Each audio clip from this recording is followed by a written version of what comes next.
Hello and welcome, ladies and gentlemen, to Unepic. Unepic is a 2D platforming RPG adventure game. You play the role of Daniel, just an ordinary guy who was playing Dungeons and Dragons with his friends, went to the bathroom and then woke up in a massive dungeon. Being from our time and world, the hero is decidedly unepic, as the name suggests. So there is this massive contrast between the characters that are in the castle and speak like they belong in your generic fantasy, and Daniel, who talks like an 18-year-old boy, swearing and jokes included. The game is a Castlevania style game with a heavy RPG element. So you have your character sheet, which you can, upgrade specific attributes, you gain items with requirements and special attributes, etc. You can mix potions, use magic, and use all sorts of other things. While playing Unepic, you'll go from room to room, never knowing what you'll find next, and there are loads of little touches that makes this experience really worthwhile. For example, you can make annotations on your map, you can write down that this door needs this key in this room, and stuff like that.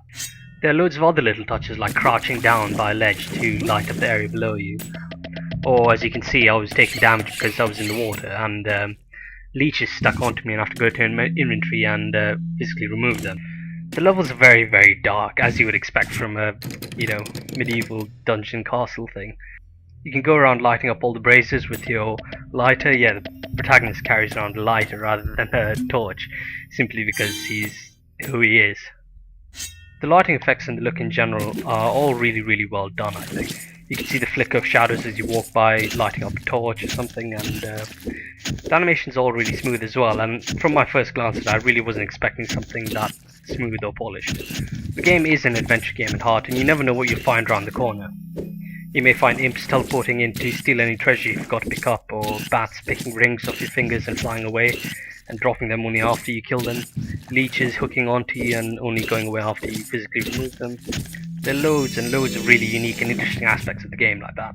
And I think that's a huge selling point because there are tons and tons of moments like that, and it's not your same dungeon just over and over again. It keeps changing, all the environments are really different, and they change in their own unique way. Like now in the sewers and it's all dark and grimy and green.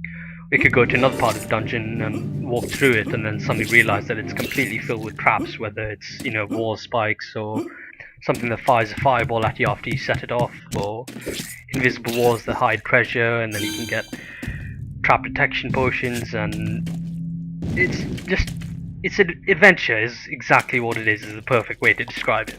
I think the combat is the weakest part of this game, and that's not to say it's bad, it's quite decent and works really well, but I just don't think it stands out as much as any of the other aspects of the game, like its diverse world or even its writing.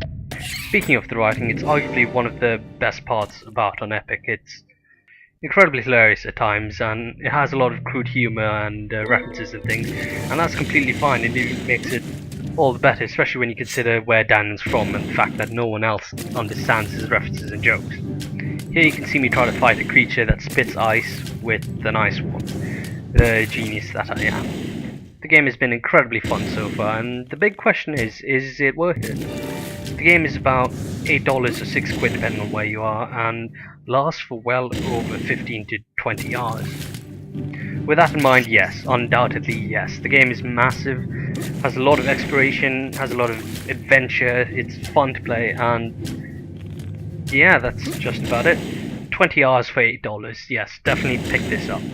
I do have to say though, the game is listed in the early release section of Steam, and while the single player component is completely finished, the developer is working on a secondary multiplayer component. The multiplayer's 3-player co-op has new enemies, new dungeons, a whole new story, and PvP modes and stuff like that, and that's absolutely fantastic. That is value for money right there. That being said, if you would like to get your hands on a copy, the developer has very kindly provided a couple of copies to give away to you guys, so if you'd like a chance to win one of the copies, please check the description down below, and don't forget to like, subscribe, and all that stuff. Anyway guys, I hope I gave you a nice idea what the game's about. I will see you around next time.